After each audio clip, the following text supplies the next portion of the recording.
আসসালামু আলাইকুম। কেমন আছেন সবাই? আশা করছি সবাই ভালো আছেন, সুস্থ আছেন। আলহামদুলিল্লাহ, আমরাও সবাই ভালো আছি। তো প্রতিদিনের মতো আরেকটি নতুন ভিডিও শেয়ার করব আপনাদের সাথে। আশা করছি ভিডিওটা ভালো লাগবে। তো এই যে দেখতে পাচ্ছেন, আমি রান্নার জন্য চলে এসেছি। রান্না চুলায়। তো এখানে আমি গরুর গোশত রান্না করার জন্য তেল, মশলা, পেঁয়াজ ওগুলো নিয়ে নিয়েছি। আর তারপরে লবণ দিয়ে দিলাম।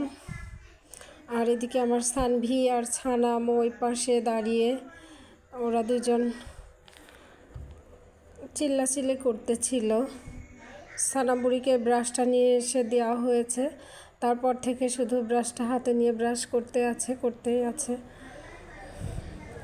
তো এই যে একটু পানি দিয়ে দিয়েছি মশলাতে ভালো মতো কষিয়ে নেওয়ার জন্য। আর আমি যেহেতু শুকনো মরিচের গুঁড়া তো দিয়ে দিলাম, আর যে এটা কাঁচা মরিচের গুঁড়া দিয়ে দিলাম। তো আমি দুটা যেহেতু মিশিয়ে খাই, তো একটা ব্যালেন্স করে দিতে হয়। এবার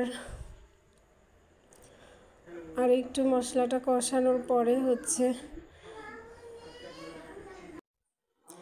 আমার সানভির বাবা বলছিল যে গরুর গোশতটা আসলে সে লবণ হলুদ দিয়ে আগে জ্বালায় নিবে, তারপরে রান্না করতে হবে। তো আমি ওভাবেই রান্না করছিলাম।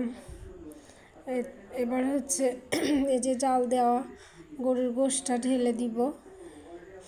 ঢেলে দেওয়ার পরে এটা নেড়ে, যেহেতু এখান থেকে আর পানি বের হবে না, তো একটুখানি পানি দেওয়া লাগবে, নাহলে মশলাগুলো সব লেগে আসে। তো একটু আমি নেড়ে ভালো মতো মিশিয়ে নিয়ে তারপরে একটু পানি দিয়ে আর কি ঢেকে রাখবো। তো এই যে আমি ভালোভাবে নেড়ে মিশাচ্ছি। আর আমার সানাম যেহেতু পোলাও পছন্দ করে, তো এই যে আমি আরেকটা পাতিলে নিয়ে নিয়েছি, একটু পোলাও রান্না করে দিব। আমার সানভি অসুস্থ, সবাই দোয়া করবেন আমার সানভির জন্য। আবার ভাত খাও।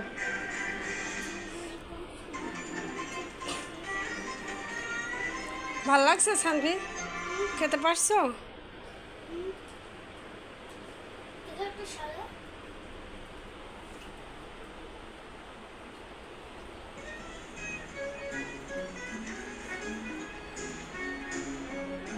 পানি নেওনি? আমি পানি নিয়ে আসছি। সানামার একটু পিছা বসো তুমি, সানভি একটু এদিকে পিছায় বসো, এদিকে। আর এটা এখানে রাখো, সানামার দিকে পিছাও। আমি পানি নিয়ে আসি, হ্যাঁ।